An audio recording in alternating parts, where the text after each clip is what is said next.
오늘도 기도의 자리에 나오신 성도님들을 환영하고 축복합니다. 사도신경으로 우리의 신앙을 고백하겠습니다. 전능하사 천지를 만드신 하나님 아버지를 내가 믿사오며 그 외아들 우리 주 예수 그리스도를 믿사오니 이는 성령으로 잉태하사 동정녀 마리아에게 나시고 본디오 빌라도에게 고난을 받으사 십자가에 못 박혀 죽으시고 장사한 지 사흘 만에 죽은 자 가운데서 다시 살아나시며 하늘에 오르사 전능하신 하나님 우편에 앉아 계시다가 저리로서 산자와 죽은 자를 심판하러 오시리라. 성령을 믿사오며 거룩한 공회와 성도가 서로 교통하는 것과 죄를 사하여 주시는 것과 몸이 다시 사는 것과 영원히 사는 것을 믿사옵나이다. 아멘. 찬송가 442장 함께 찬송하시겠습니다.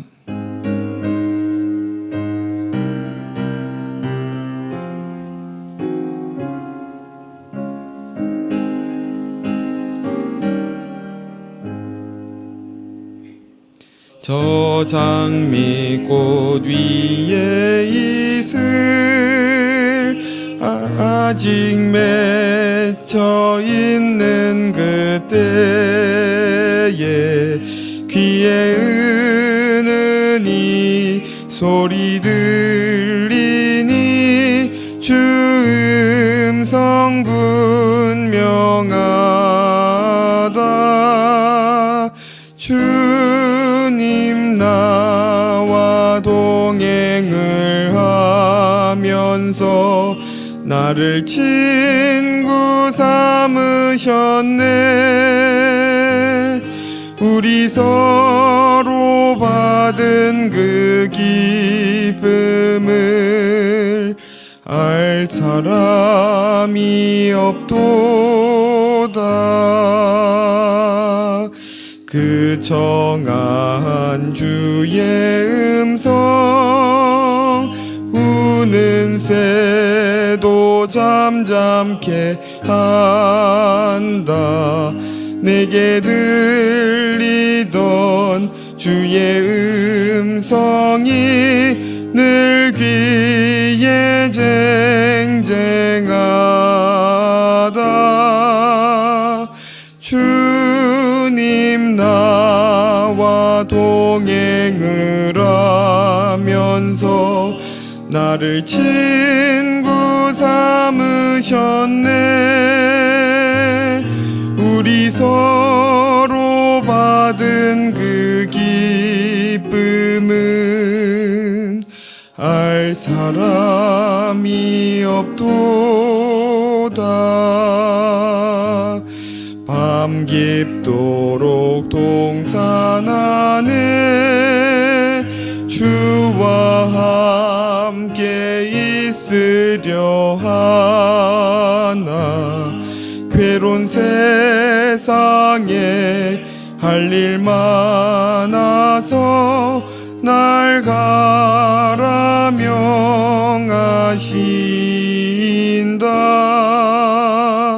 주님 나와 동행을 하면서 나를 친구 삼으셨네. 우리 서로 받은 그 기쁨은 알 사람이 없도다. 아멘. 오늘 우리에게 주신 하나님의 말씀은 마가복음 1장 35절에서 45절 말씀입니다. 마가복음 1장 35절에서 45절 말씀입니다. 한 절씩 교독하시겠습니다. 새벽 아직도 밝기 전에 예수께서 일어나 나가 한적한 곳으로 가사 거기서 기도하시더니 시몬과 및 그와 함께 있는 자들이 예수의 뒤를 따라가 만나서 이르되 모든 사람이 주를 찾나이다. 이르시되 우리가 다른 가까운 마을들로 가자.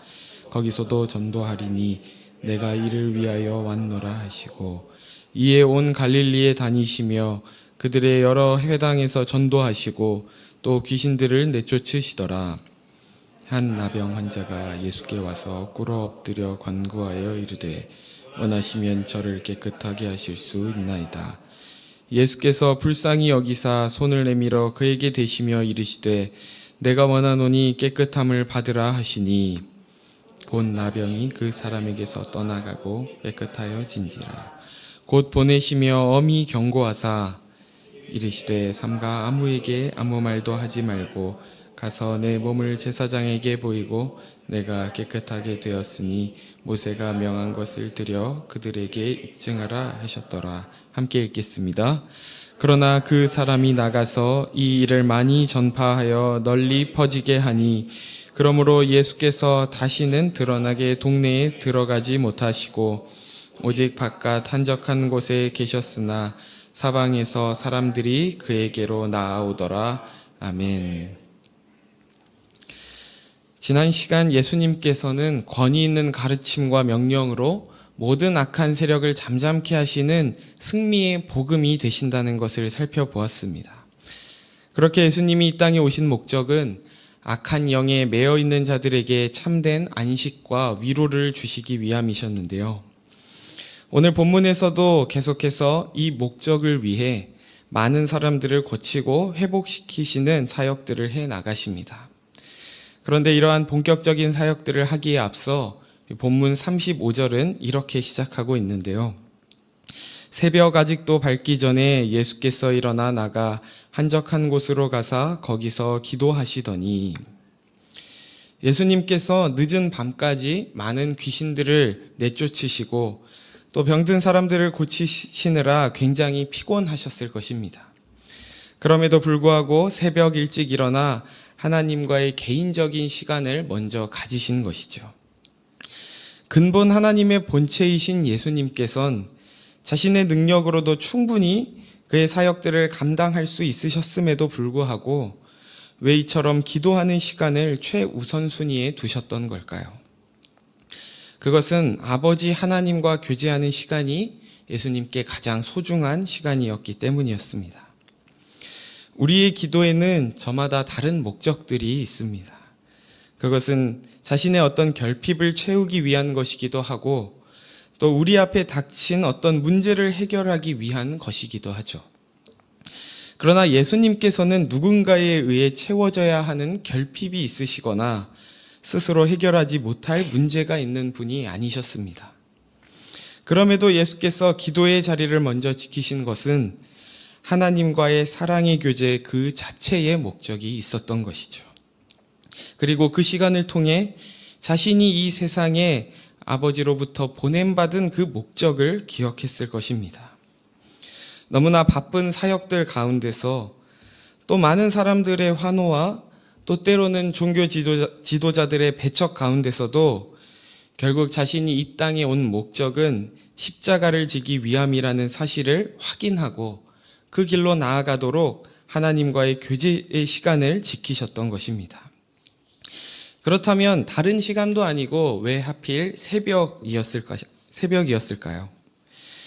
새벽은 모두가 잠들어 있는 가장 어두운 시간입니다.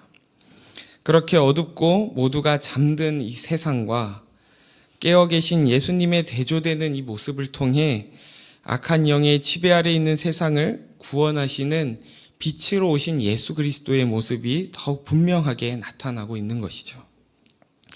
새벽을 깨워 이 자리에 나오신 성도님들도 이러한 예수님의 기도하는 모습을 담기를 소원합니다. 하나님과의 친밀한 교제 가운데 우리를 빛의 자녀로 부르셨음을 확인하고 오늘도 십자가의 길을 담대히 걸어갈 수 있는 힘과 인도를 받는 이 시간이 되길 주의 이름으로 소원합니다. 그리고 베드로를 비롯한 제자들은 예수님을 찾아가서 많은 사람들이 주님을 보기 위해 찾고 있다는 이야기를 전합니다. 제자들은 예수님께서 이 얘기를 들으시면 좋아하실 거라고 생각했던 것 같습니다. 그리고 예수님이 유명해지시면 자신들에게도 어떤 이익이 있을 것이라 기대했던 것이죠. 그러나 예수님은 38절에 이렇게 말씀하시는데요. 이르시되 우리가 다른 가까운 마을들로 가자. 거기서도 전도하리니 내가 이를 위하여 왔노라 하시고, 왜 예수님께서는 자신을 찾는 많은 사람들을 외면하고 다른 마을로 간다고 하신 걸까요? 여기서 예수님을 찾는다고 하는 사람들은 예수님을 참 메시아로 믿고 따르고자 하는 자들이 아니라 그저 예수님의 외적인 능력, 병을 고치시고 귀신을 쫓으시는 일들을 보기 위해 모인 자들이었기 때문입니다. 예수님은 단순히 그의 능력으로 인기와 명성을 얻는 것보다 더 크신 목적이 있었기 때문에 자신에게 열광하는 이들로부터 떠나 다른 마을로 가고자 하신 것이죠. 이처럼 누군가 우리를 칭찬하고 환호할 때 오히려 우리는 더 조심해야 합니다. 사람들의 환호 속에서 우리는 우리 자신을 잃어버리게 되고 우리가 무엇을 향해 가고 있었는지 놓치기 쉬운 것이죠. 예수님은 이런 관중들의 환호에 속지 않으시고 자신이 가야 할 길을 분명히 알고 계셨습니다. 그래서 자신이 온 목적에 대해 말씀하시기를 거기서도 전도하리니 내가 이를 위하여 왔노라 라고 하시는 것이죠. 여기에 전도라고 번역되어 있는 단어는 사실 그보다 좀 더 넓은 의미인 선포하다, 선언하다 라는 의미인데요. 다시 말하면 예수께서 세상에 오신 목적은 이 땅에는 머리 둘 곳이 없을지언정 고난의 길을 택하시고 그 길을 통해 결국 하나님의 복음을 선포하기 위함이라는 것을 분명히 밝히시는 것입니다. 그렇게 예수님은 군중들로부터 떠나 갈릴리 외곽 지역을 두루 다니시면서 묵묵히 자신의 사역들을 감당하십니다. 39절을 제가 읽겠습니다. 이에 온 갈릴리에 다니시며 그들의 여러 회당에서 전도하시고 또 귀신들을 내쫓으시더라. 단순히 예수님의 사역을 반복적으로 기록하고 있는 것 같지만 그 속에는 예수님의 치열한 싸움이 있음을 보게 됩니다. 가르치고 치유하고 전파하는 그 모든 사역들 가운데 그것을 관통하는 핵심, 승리의 복음을 드러내고 악한 영들을 하나님의 통치 아래 순종시킴으로 그의 백성들을 구원하시는 이 목적을 놓치지 않기 위해 날마다 하나님 앞에 기도하시며 또 때로는 사람들의 환호를 피하여 떠나기도 하셨던 것이죠.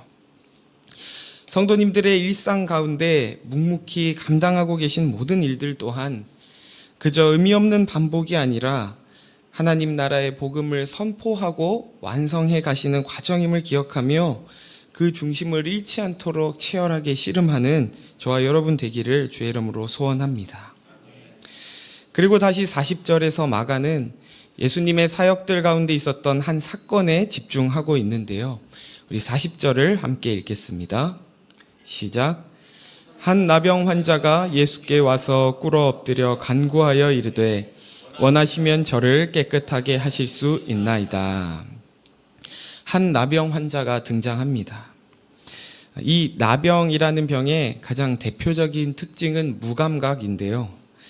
몸이 썩고 심지어 그 몸이 떨어져 나가도 그것을 느끼지 못한다는 것이죠.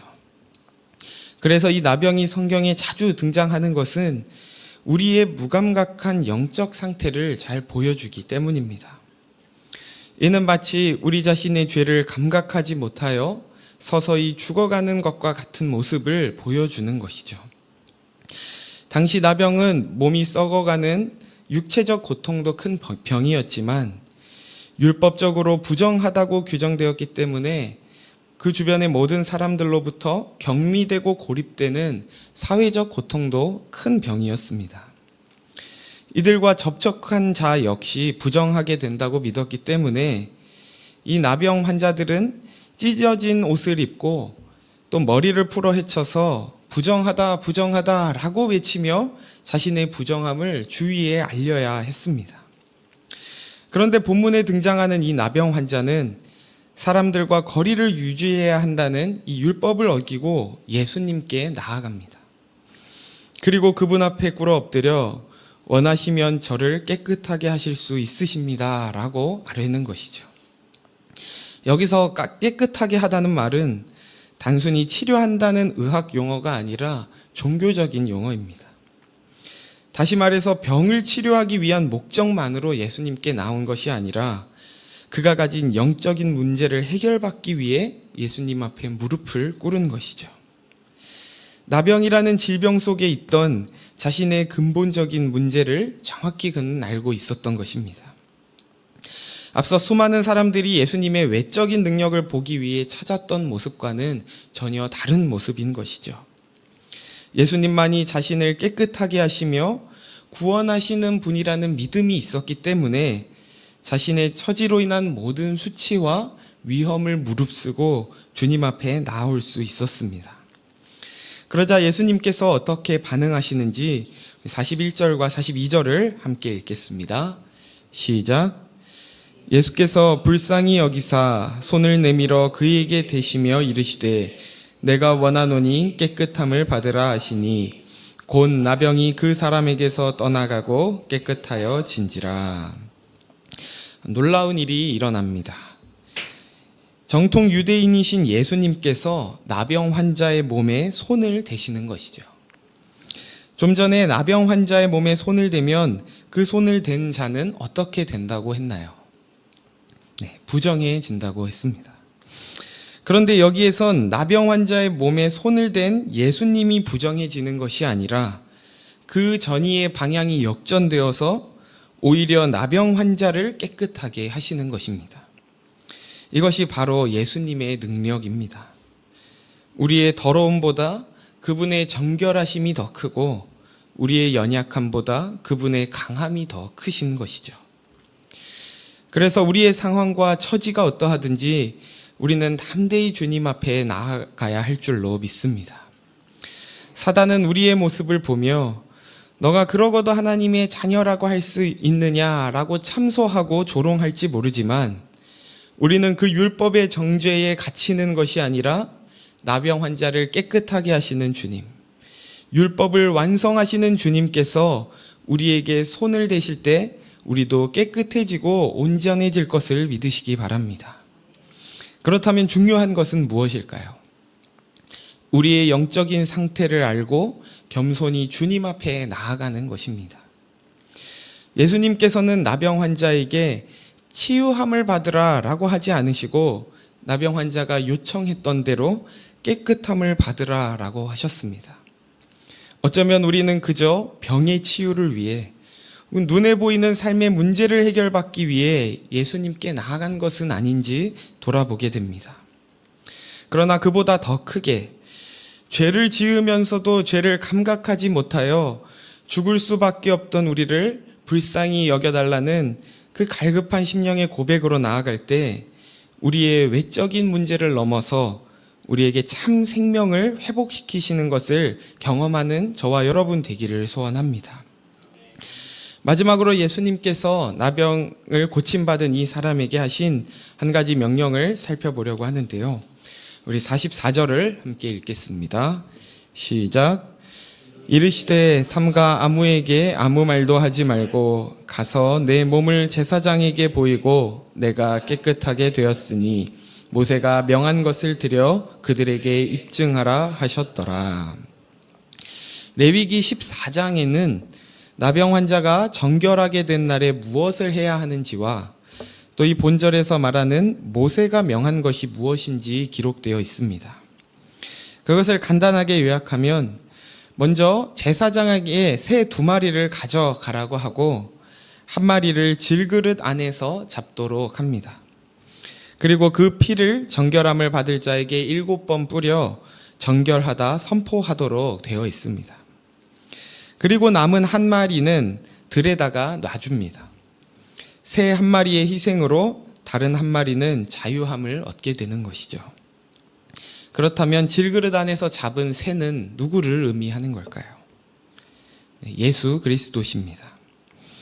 그런데 그 새가 질그릇 안에서 죽는다고 했습니다. 다시 말하면 나병 환자 같은 우리를 위해 우리와 같은 모습으로 오셔서 죽으신다는 것입니다. 그리고 그 죽음으로 말미암아 다른 한 마리의 새, 바로 우리는 참 자유를 얻게 되는 것이죠. 그리하여 예수님은 이런 의식을 통해 자신의 병이 나았음을 제사장 앞에 입증하여 육신의 고통에서 뿐만 아니라 사회적 고통으로부터도 회복시키시는 진정한 자유와 구원을 베푸시는 것입니다. 말씀을 맺겠습니다. 예수님께서는 바쁜 공생의 사역 가운데서도 아버지 하나님과 교제하는 가운데 자신이 이 땅에 오신 목적을 확인하며 그 길을 묵묵히 걸어가셨습니다. 또 그 사명을 감당하는 가운데 한 나병 환자를 깨끗해 하심으로 다시 한번 자신이 모든 악의 세력들을 무너뜨리고 억압당한 자들을 구원하시는 참 메시아심을 드러내신 것입니다. 저와 성도님들이 삶이 아무리 분주하다 할지라도 또한 우리의 모습이 차마 하나님 앞에 나아가기에 합당하지 못한 모습이라 할지라도 그분을 만나고 그분과 교제하는 기쁨을 잃어버리지 않기를 소원합니다. 그렇게 주 앞에 나아갈 때에 우리가 먼저 깨끗함을 받을 뿐만 아니라 그 예수의 능력을 입은 우리의 손이 닿는 곳마다 하나님의 통치와 회복이 나타나기를 예수님의 이름으로 축원합니다. 시간 말씀을 생각하며 세 가지 기도 제목으로 함께 기도하길 원하는데요. 먼저는 하나님과 교제 가운데 빛의 자녀된 우리의 정체성을 확인하고 오늘도 어두운 세상의 빛을 비추는 자들로 살기를 원한다고 함께 기도합시다. 두 번째로는 우리의 죄와 연약함보다 크신 주의 긍휼과 능력을 의지하여 담대히 주 앞에 나아가 주님이 주시는 회복을 경험하게 해달라고 기도합시다. 마지막으로 다음 세대의 겨울 사역을 위해 기도하길 원하는데요. 특별히 유아유치부를 위해 기도하길 원합니다. 유아유치부에 준비하는 모든 교사들에게 영육 간의 강건함과 은혜를 부어주시고 모든 지체들이 교회 공동체의 기쁨을 누리게 해달라고 우리 나눈 세 가지 기도 제목을 가지고 함께 기도로 나아가겠습니다. 하나님 아버지 감사합니다. 이 새벽을 깨워 주님 앞에 나와 하나님과 교제하는 가장 귀하고 복된 시간을 허락하시니 감사합니다. 하나님, 우리가 아무리 바쁜 또 분주한 삶을 산다고 할지라도 우리가 하나님과 교제하는 이 즐거움을 빼앗기지 않게 하시고 하나님과 교제할 때에 우리를 이 땅에 창조하신 또 부르신 그 목적을 확인하여 그 길을 날마다 묵묵히 걸어갈 수 있도록 우리를 인도하여 주시옵소서. 하나님, 우리가 세상과 같이 살지 않게 하시고 눈에 보이는 것을 따라 사는 것이 아니라 좁은 길 십자가의 길을 따라 살아갈 수 있도록 하나님께서 우리에게 말씀하시는 것을 날마다 듣게 하시고 분별하게 하시고 또 그 말씀에 순종할 수 있는 힘과 능력도 더해 주셔서 우리가 가는 그 곳곳마다 복음이 선포되고 하나님의 나라가 확장되고 완성되어 가는 역사가 있게 하여 주옵소서. 하나님, 우리의 죄와 연약함보다 크신 주님의 긍휼을 의지합니다. 주님의 그 능력을 의지합니다.